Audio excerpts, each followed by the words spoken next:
Assalamualaikum warahmatullahi wabarakatuh. Selamat pagi teman-teman. Berjumpa lagi dengan kakak.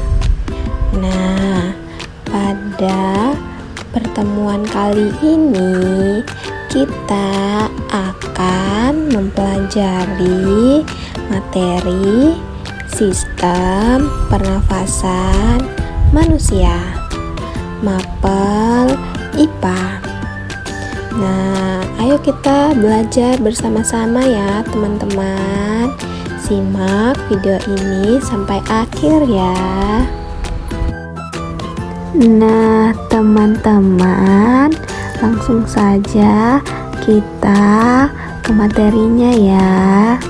Teman-teman, ada yang tahu nggak apa itu sistem pernafasan? Ada yang tahu? Oke, jadi sistem pernafasan manusia merupakan suatu proses yang dilakukan oleh makhluk hidup untuk menghirup oksigen, O2, serta mengeluarkan karbon dioksida atau disebut dengan CO2. Nah, teman-teman, pertukaran kedua zat ini dilakukan di sistem peredaran darah dan melibatkan beberapa organ penting dalam tubuh. Seperti itu ya teman-teman. Nah, teman-teman, selanjutnya kita akan membahas organ penyusun sistem pernafasan manusia. Kira-kira organ penyusun sistem pernafasan pada manusia ada berapa ya teman-teman? Nah, ada 6 organ yang menyusun sistem pernafasan manusia, yaitu rongga hidung, faring atau tenggorokan, trakea, laring, bronkus, dan paru-paru. Seperti itu ya teman-teman. Nah, teman-teman, selanjutnya kita akan membahas rongga hidung. Nah, saat bernafas pertama kali udara akan masuk ke rongga hidung. Di sini udara akan disaring oleh selaput hidung yang mengandung kelenjar minyak dan kelenjar keringat. Nah, teman-teman, selaput ini berguna untuk mengunci benda asing agar tidak ikut tersaring dalam paru-paru bersama udara. Seperti itu ya teman-teman. Baik teman-teman, selanjutnya kita akan membahas faring atau tenggorokan. Nah, setelah penyaringan di rongga hidung, udara kemudian masuk melewati tenggorokan.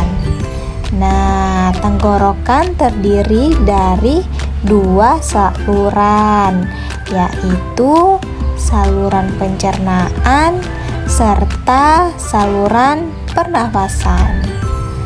Fungsi dari tenggorokan dalam sistem pernafasan adalah sebagai medium keluar masuk udara.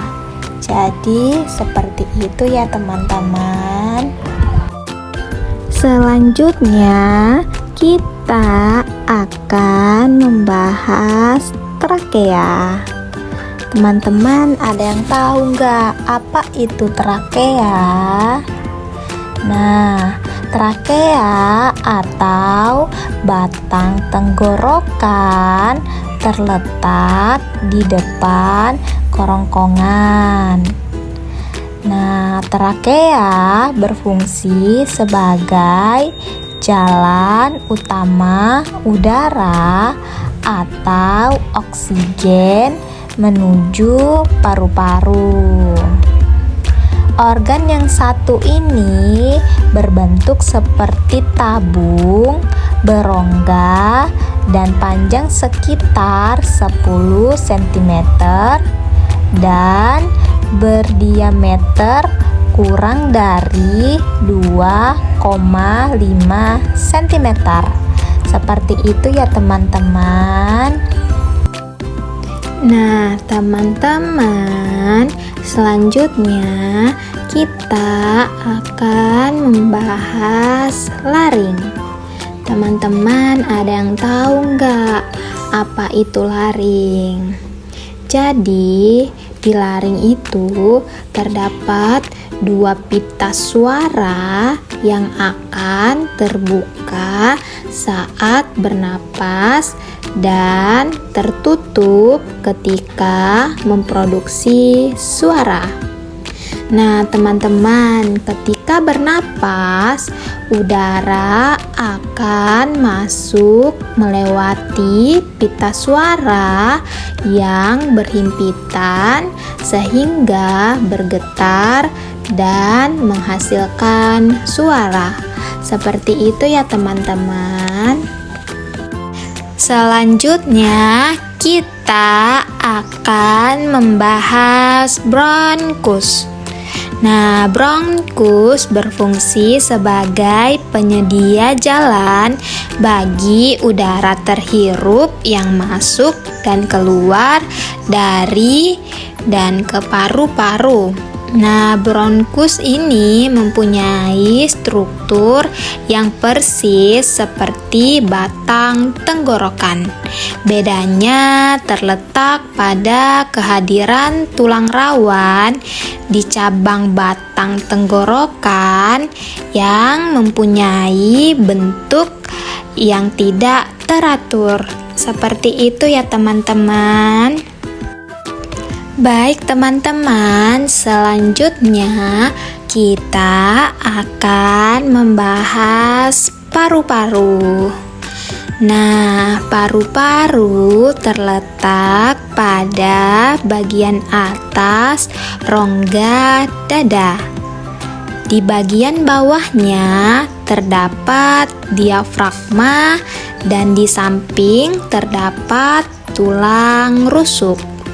Nah, teman-teman, paru-paru terbentuk dari kehadiran alveolus yang berfungsi untuk menerima udara dari bronkiolus serta sebagai tempat bertukarnya antara O2 dan CO2. Seperti itu ya teman-teman. Oke teman-teman, sekarang kita akan membahas kuis. Nah, teman-teman ada yang tahu nggak gambar di samping ini termaksud organ A. Laring, B. Trakea.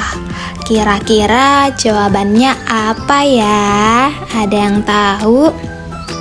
Nah, kita bahas sama-sama ya. Jadi, organ di samping ini termaksud organ laring. Jadi, jawabannya A ya. Selanjutnya, kita akan membahas kuis kedua. Pertanyaannya, apakah fungsi dari gambar di samping ini? Kira-kira fungsinya apa ya teman-teman?